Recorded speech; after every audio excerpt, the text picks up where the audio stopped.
Aloha and good afternoon. My name is Jürgen Steinmetz, joining you from the Breaking News Show in Honolulu, Hawaii. And with me, as always, is Dr. Peter Tarlow. He's in College Station, Texas. Peter, it's just a beautiful day outside here. I think it's nice, warm beach weather, blue skies. And I'm not at the beach, as you know, I have to work. But how are things in College Oh, Station? well, we're jealous because we have now had the entire month of July with temperatures over 100 degrees. And of course, it started in August. And guess what the temperature was? Yesterday, 101. Today, it's 102. And tomorrow will be 103. And if you're on the Celsius scale, that's about 40 to 41 degrees on the Celsius scale, which is very hot. So I go walking every morning at 4 a.m. in the morning, and I can almost, without looking at my watch, I know when it's 6 a.m. because the humidity comes. So it's kind of in the 70s, that's around 23, 24 degrees Celsius up until about 6 a.m. And at 6 a.m., it starts getting hot and the humidity comes in.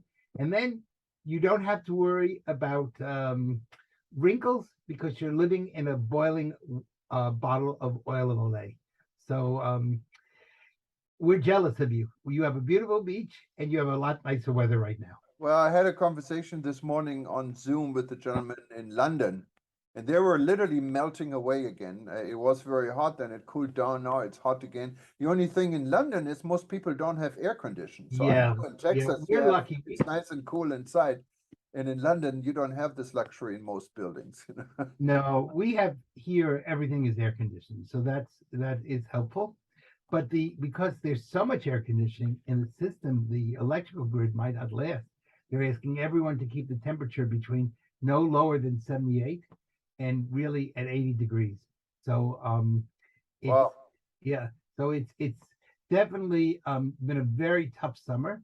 The other thing that's made it such a hard summer is because of the fact that we haven't had any rain.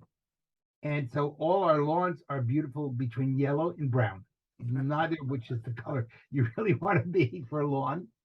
But what has been a good summer is for tourism. This has been a really great summer for tourism. All over the world, there's been record breaking tourism. What worries me is the tourism industry might kill the goose that lays the golden egg. And that what I mean by that is, yeah, right now people really want to get away. Um, they're afraid COVID might come back or monkey virus might come back. So a lot of people think, let me travel now because I could be locked down again for another year or two. Uh, the problem is that airline prices are raising the prices. Inflation around the world, not just in the United States, is very difficult. And we may not see this wonderful boom last for very long. So I don't think we should count our chickens before they hatch.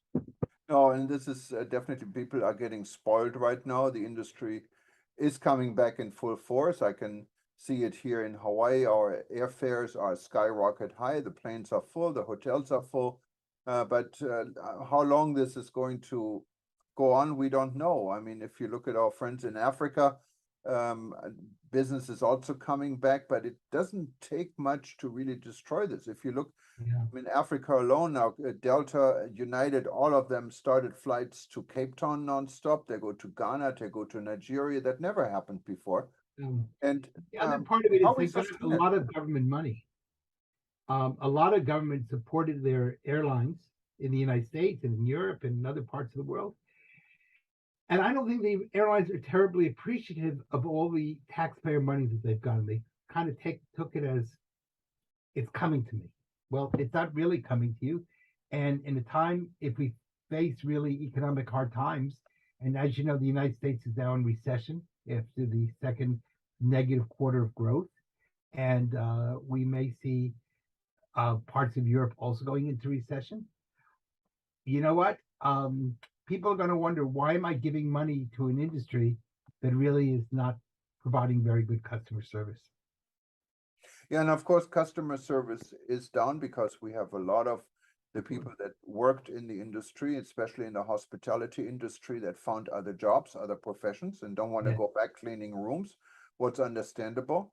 So sure. that also triggers into the immigration. Maybe It is something wealthier countries like our own could resolve in opening up borders for foreign workers to come in and and do jobs, because some people would be happy to do it. Doesn't mean it makes them any lower or anything, but they're these jobs are literally needed for our own economy. And the same issue is really true in many parts of the world. It's the same for the healthcare system. You Yeah. don't have enough nurses.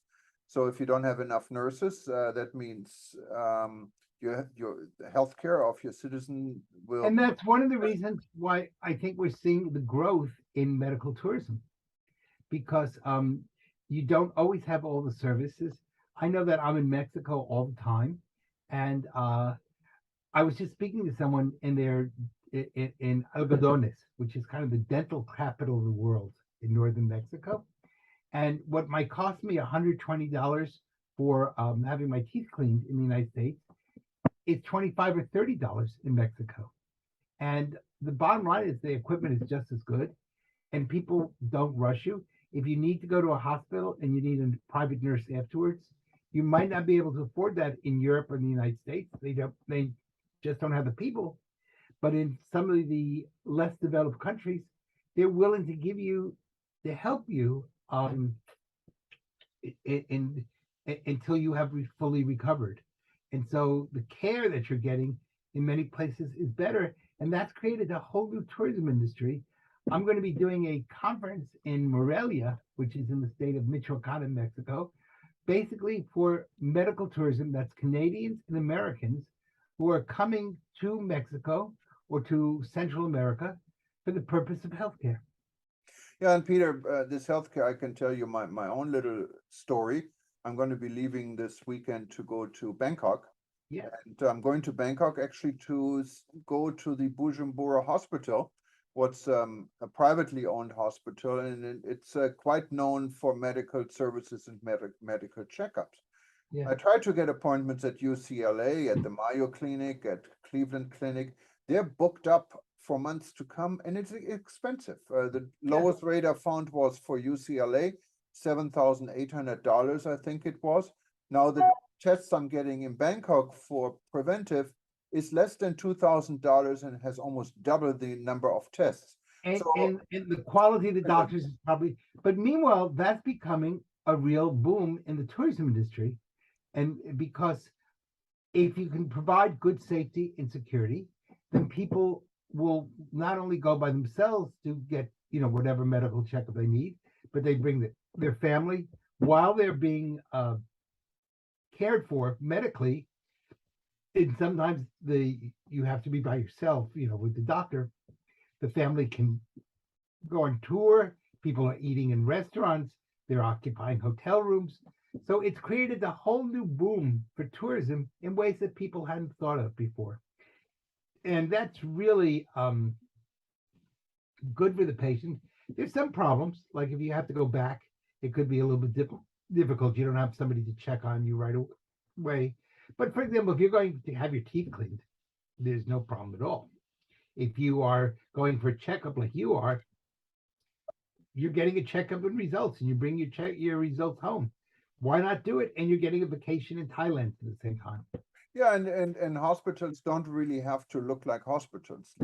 Again, the Bujumbura Hospital, and it has been years since I was there, but they have a swimming pool, they have a concierge, they have, I mean, it's more like a hotel.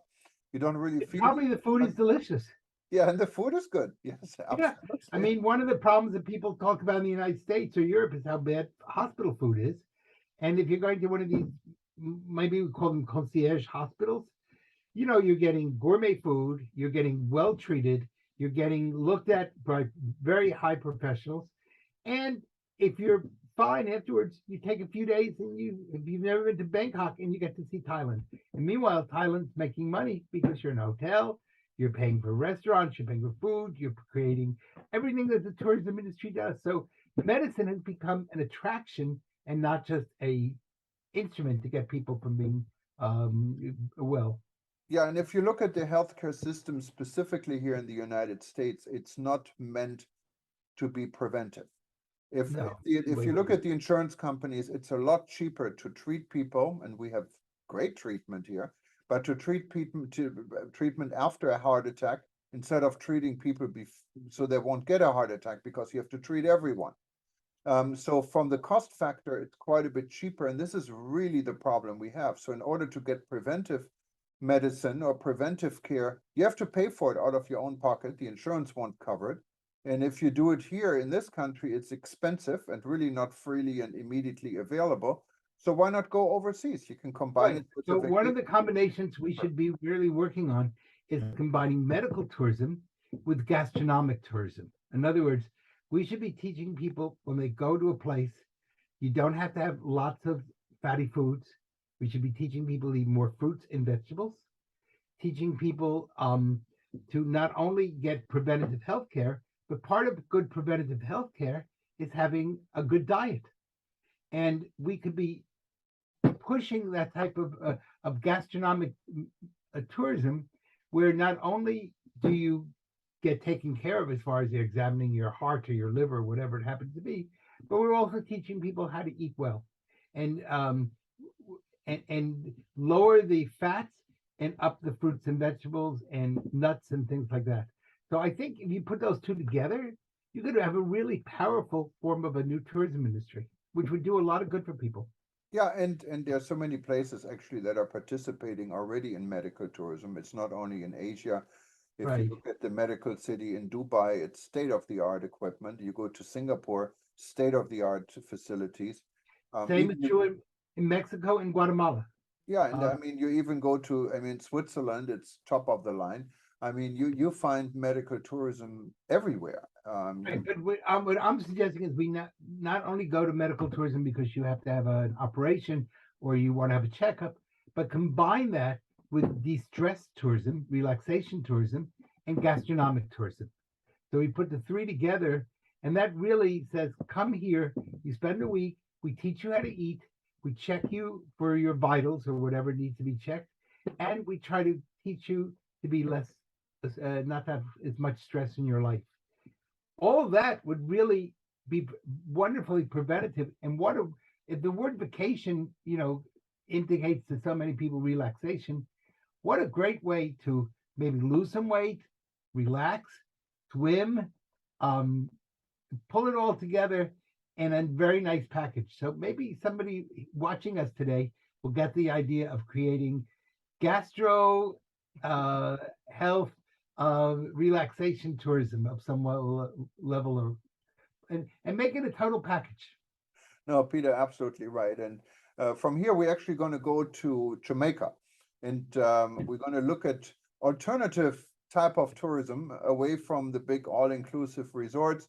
We're looking at a community stay, and we're going to visit an art exhibition. And all of this has been brought to us by the community tourism organization in Montego Bay. And so you can watch this and hopefully enjoy this. Well, Peter, All right. thank you. Well, you know what? And that's another form of relaxation. So one of the things I think we could be pushing, and I'm glad Jamaica is doing it, is looking to push the arts. And we can use the arts as a way of finding your inner soul.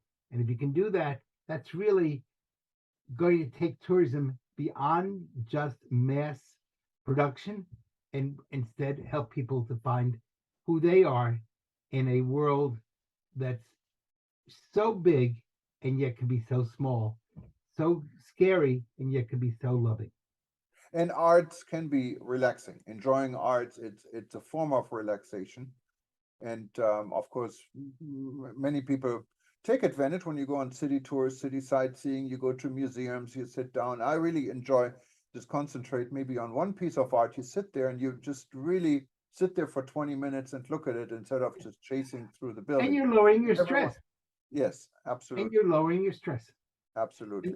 and that's so if we could teach you while you're lowering your stress to check your heart, check your blood pressure, and to feed you something which is healthy, and maybe give you, for example, beetroot is wonderful for lowering blood pressure.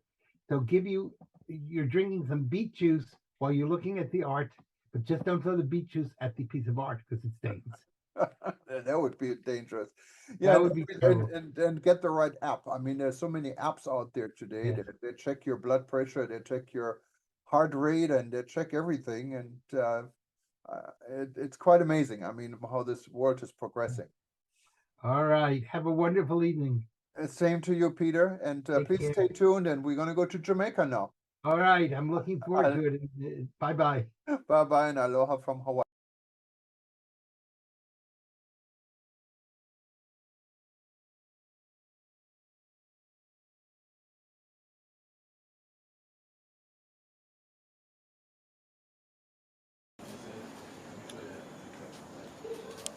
So NFT basically is you being an artist, selling your artwork digitally or in a material. So we do trading cards. Okay. So this is my digital artwork. Yeah. But instead of like having it like this, Yes. it's on an online platform. Sure. You can look on OpenSea and you can sell these. I'd love to talk to you more about it. Definitely. Yeah, man. But with the lady and a little bit more. Right. So I'm gonna be showing myself a lot. Yeah. Thank you. Yeah, man. It's something I'm interested in. Yeah, man. Yeah, man. I love the artwork. All right. Okay. So. Yes, sir. Just to say a bit about each piece, you know, some of the pieces. Right. This is a piece that I refer to. The title is Journey.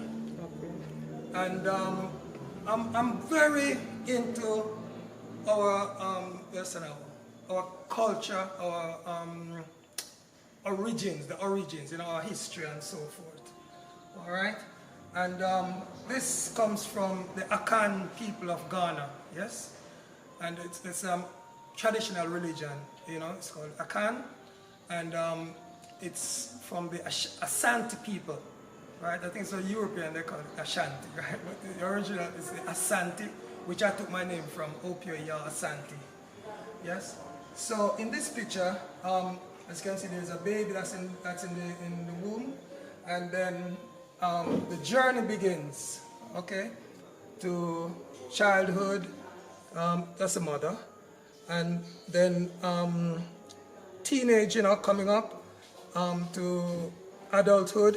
Productivity, that's what this symbolizes for me, right? That's productivity. And then continue to old age, yes? And then from old age, it carries you to ancestors, yes? And so these are the ancestral spirits. And the cycle continues, you know? All right, so that's it. Now, the large hands underneath here represent God, because we are all in God's hand, or in God's hands, yes? So that's what that represents. There are other symbols like the river and so forth, and you know, if you study the Akan philosophy or spirituality, then you would see in more detail, you know, the meaning of the different symbols, yes? Okay, so that's journey. And it's oil and canvas. Right. Over here now, we have rite of passage. Yes? And I think that's what we are missing in Jamaica. Now, we can learn a lot from Africa. Yes? Rite of passage is where an elder or an enlightened person, yes, older, teaches the younger ones. Now, if you look here, you will see it's all men, right? And the only reason why is because women's initiation are different from, they don't just put men, girls and boys together. Yes, they are separate. But, I mean, in Jamaica, I see where our women are doing much better than our men. If you go to university, for instance, most of the students you'll see in the university are women. Yes? And a lot of the men are doing something which, unfortunately, negative. You understand? Now, this is where a learned person or an educated or an enlightened person is imparting to the younger ones, right?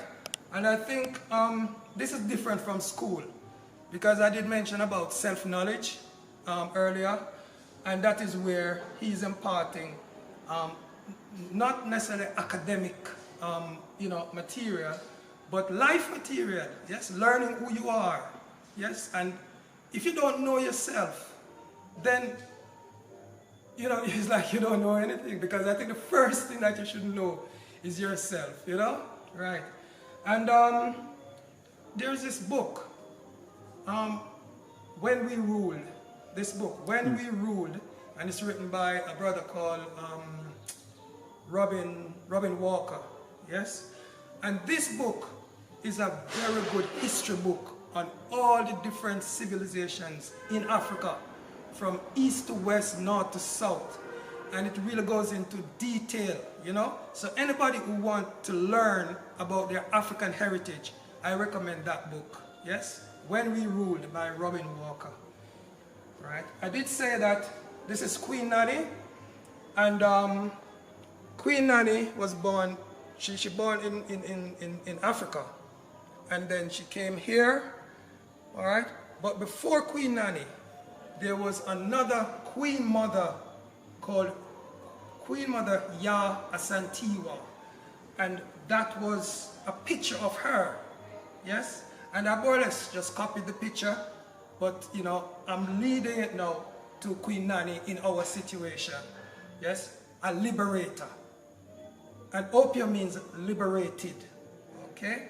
Right. Here now, this one is also oil and canvas. This one here is oil and canvas as well. The title of this is Every Athlete's Dream, yes? So we know that we have the two best athletes in the world, although one has retired, but having sounds that he might be coming back, which would be great, all right? So we have Usain Bolt and we have Shellyan, right?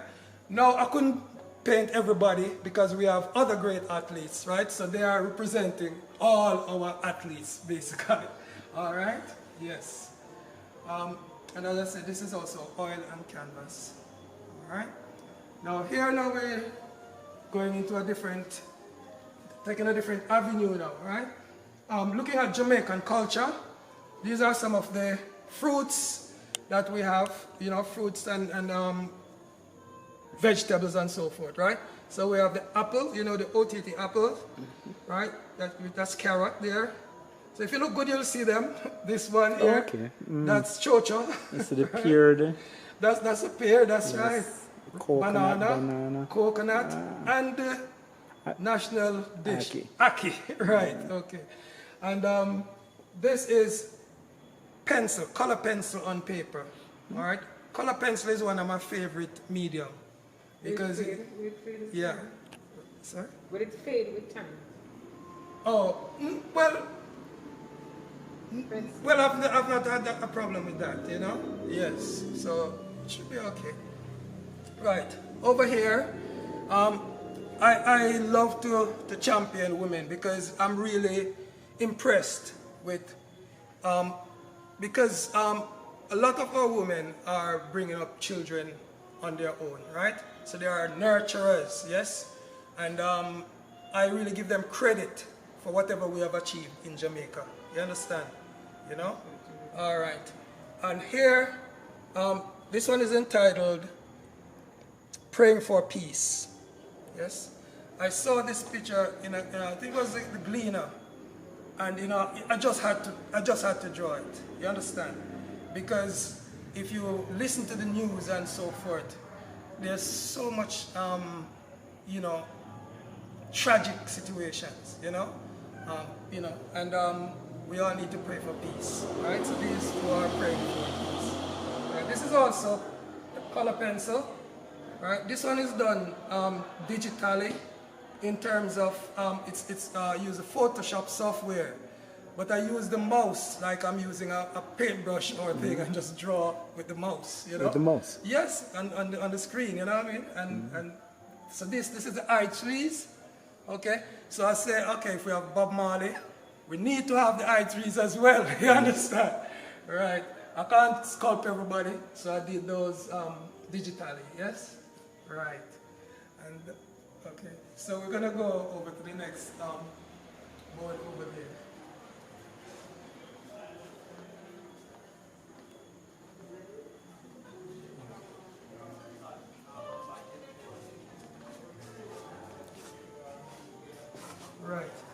So the title of this one is The Catch. So fishermen just coming in, you know, and there's a lady waiting to buy the fish to, you know, prepare it and so forth, right?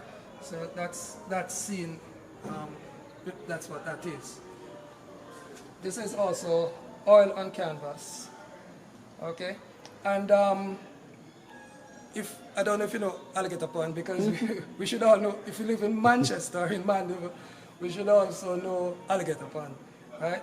Because that's where a lot of people go on holidays and so forth to swim and so forth, yes? That's a nice place, yeah. This picture now is entitled Caribbean Nights. So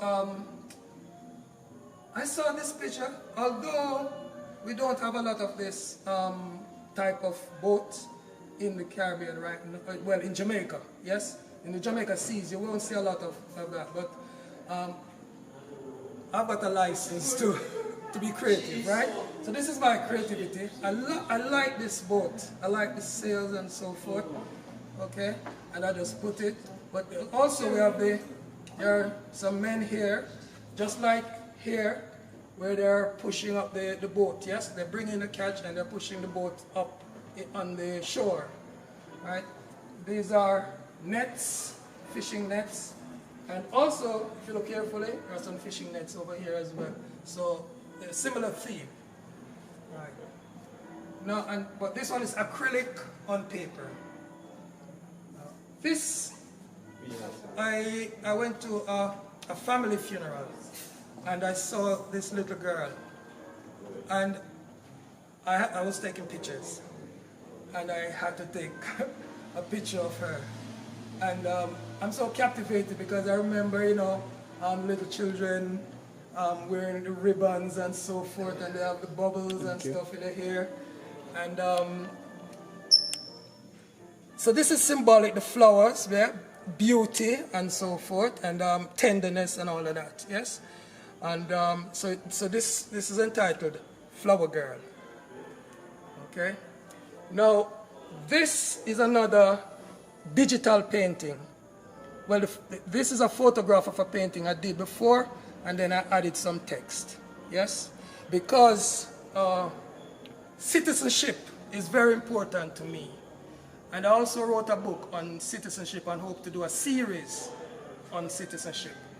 And it says here, a happy citizen has high self-esteem, is assertive, is confident, is productive, cares for others, cares for their environment, is a good neighbor, knows right from wrong, knows how to make wise decisions, knows how to get on with others, knows how to choose friends, knows how to resolve conflicts, right? So that is something that this one here, we in Jamaica, a lot of us, we really need to know how to resolve conflicts, yes? It is so easy to lose control, and then the next thing you hear, somebody get killed, yes? We need to learn to resolve conflicts. And if you're in a situation where you have a problem with someone and you can't face them, you ask a third party, ask somebody you know, who you respect, who you know is wise, yes, to mediate between you so that, you know, it doesn't get nasty and that hopefully you can come to a good solution, yes? Okay, then it says, knows how to plan for the future, knows how to keep themselves safe. Because as an industrial techniques teacher, safety is the most important subject. And it is, it's the most important subject. If you're not safe, then you probably won't be around for too long. Okay, here now, this is where I'm looking at reparations, yes? And, you know, people like Martin Luther King, we have Marcus Garvey, right? And we have Harriet Tubman, yes? So these people have led the way, yes?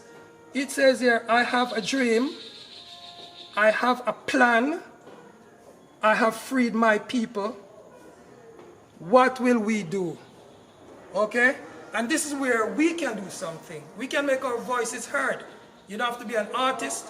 You can write a statement. You're on Facebook, you're on whatever social media you have. You know, you can make your voice be heard. Yes, and if we have enough people doing that, you'll be surprised that we will get the result that we need. Okay? Now, why do we need reparations? We need reparations so that our children can go off shift system schooling. I teach in a shift system school, and as I said, students leave school at 5 o'clock. Sometimes 5 o'clock is night, especially in December and so forth. Yes, January. It gets dark very early. So you have an 11-year-old or 12-year-old just leaving school, have to go and find taxi to go home. That is very dangerous, right? So we need building, we need school buildings. That is what I think reparations can be used for, right? Our seniors and unwell citizens need good health care and hospitals, right? We need more of that. We need more equipment. You understand? All right? And in each parish, so that, as I said, people don't have to travel, everybody going to Kingston to get treatment. Our farmers need water catchment and irrigation for their crops. Yes? We do need that. Reparations can go a long way in providing that. So reparations for slavery can solve these problems. Raise your voice for reparations. Yes? Even if you think that, okay, you're well set, you don't need it. Over here, we need to be good neighbors. Be good citizens. You understand? Think of raising your voice for those people who cannot afford it. Those people who are suffering the most. All right? Down here, still on the topic of reparations, right? You can see, I think that was one of the queens, Queen Elizabeth, not this one, probably one before, okay? It says here, crime against humanity, right? This is crime against humanity. You know, everybody making a big fuss about who is committing crimes against humanity. This is a big one. All right, this needs to be sorted out. It needs to be solved. Reparations will break the chains. Yes? Okay? Because, I don't know if you can see this picture here, but this is a real picture. These are children, and look at their house. That's a shock, or a shack, or whatever it is, right? Now, reparations can also help them to get good accommodation. Yes? So it says here, poverty, right? It can end poverty, underdevelopment, okay? Right. And this is a picture of I think this is the Lloyd's building in London, right? Okay? So look at that in comparison to this, right? And know that it's our foreparents' blood, sweat, and tears that allowed them to build this. You understand? While we had nothing, we got nothing. You know, we're suffering. You can't even buy a piece of land to build your own house. People are squatting. This needs to be, you know, sorted out. All right? Okay, over here, we have my great hero, the Honorable, the Right Excellent Marcus Messiah Garvey. All right? This one is entitled His Dream for Jamaica. Is it dashed? It might seem as if it's dashed right now.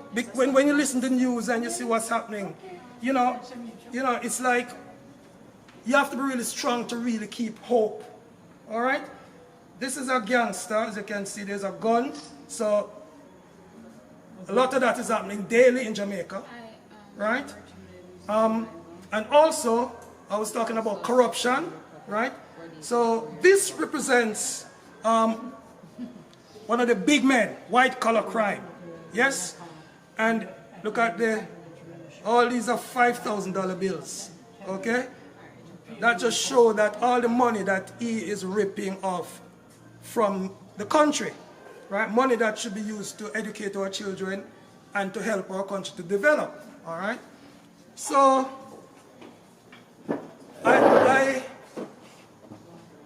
I'm an African, right?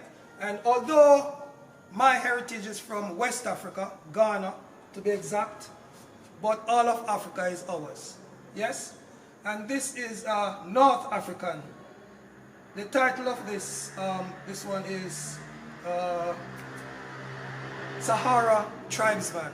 So he lives in the Sahara. You can see his camel, yes, and the desert, okay? I saw this picture, and I just liked the way how the man was looking, you know what I mean? You can see that he's really focused. It's like reflecting on something deep, yes? And I just loved it, so I did that painting. Sahara Tribesman, yes. These are two of my children, right? My daughter and my stepdaughter, okay? And this one is entitled Secret. And well, this one is not for sale, you know? But it was just so nice to see them whispering and you know and stuff like that. I took a picture and then I just did a painting of it. Okay? So those are the paintings that I have on show at the moment, right? So but I have some sculptures as well, so we're gonna look at the sculptures.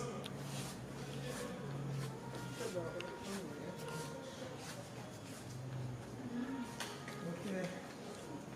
Alright. So I studied ceramic design, but not making wares of such, like functional wares, although a sculpture is still functional, right? So I did this sculpture. I think this was the last sculpture that I've done. And this one is called Reggae Fusion. So it's two people dancing, yes? And I call this one Reggae Fusion, and that's it. Okay? And over here now, we have another sculpture. Now, I did this when I was at art school in Jamaica, yes? When I was at Edna Manley College. At that time, it was called Jamaica School of Art Cultural Training Center, all right? And I did this in the ceramic department there. And this one is entitled Mother's Pain, Mother's Pain. And I know a lot of that is happening in Jamaica right now, where the mother is mourning, yes? Is mourning. That's the mother there, and that's the son over here, right? Yes. Now, the decoration on this, I did it. It wasn't, I didn't put a finish on it, like a glaze or anything like that. It was just the raw clay. And I left it in my yard for about a couple of years or so, right? And some plants grow over it. And all the roots tied around it, wrapped up, went into the mouth, all over it, right? And I left it for 2 years. And then I decided that, okay, I'm going to free it now, yes? So when I took off all the plants and so forth, all these designs came on it. So these are not I didn't put these designs on it. That was done by nature, right? This also, yes? Yeah, so this piece is quite old. I did it when I was about 19 or so. I did this one, okay? And it's called Mother's Pain, all right? So over here now, okay, so this one is made from mahogany wood, and it is called Imf Strangulation. This was done 1980, and that was when Jamaica was heavily in debt to the IMF. Yes? I don't know if you remember those days when they were marrying goods and so forth. If you didn't buy this, you couldn't get that and all that. That was that period of time. Yes? So I saw where Jamaica was being squeezed. Yes? So the IMF, right? Okay? So that's the title of that one. Right. So over here, this is also, well, this is ceramic. And I did this one when I was at the University of the Arts in London. It's in 2 pieces, yes, because it's quite heavy. Right. Now, this one is entitled Reconciliation. Reconciliation. And the reason why I named this Reconciliation, right, these 2 figures, the top figure represents God. Although I know God is not a man, yes, but I use this just to illustrate, to represent, this represent God. Try to do age, so like this is the locks, you know, gray and all of that, right? Beard, the mustache and beard and so forth. Eyebrow, you know, all gray. And this is mankind, yes? And what I'm saying is that we need to make things right with God, because we have done great damage to this world. You know, we have such a beautiful world, yes? And we have done so much damage to it, right? That we really need to reconcile and, you know, try to make things better, especially for the next generation that's coming, yes? So that's the title of this piece, Reconciliation. All right, and then we're gonna go over here. All right.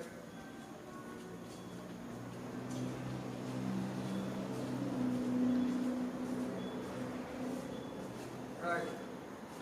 So I did say that sports and music is where we are excellent. We are excellent when it comes to sport and music. All right. So this one is entitled Trenchtown Rock, and that's Bob Marley. Yes, that's done in cement fondue, and it's quite heavy, and it's still not solid. Yes. All right. So that's the gong.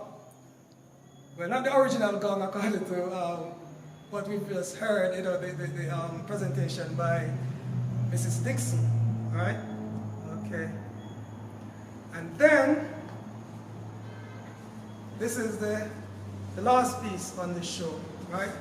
Now, this piece is entitled The Right Excellent Marcus Messiah Garvey. Yes? And as I said, this man is my greatest hero. Whenever I talk about this man, it's like tears come to my eyes. Okay? Because if he was the Prime Minister of Jamaica, right? Just imagine that 60 years ago, right? If this man was the leader of Jamaica, where do you think Jamaica would be now? Right? He went to America and made such a mark in America. This man have chapters all over the world in a time when black people were being hung, being lynched in America, in the belly of the beast.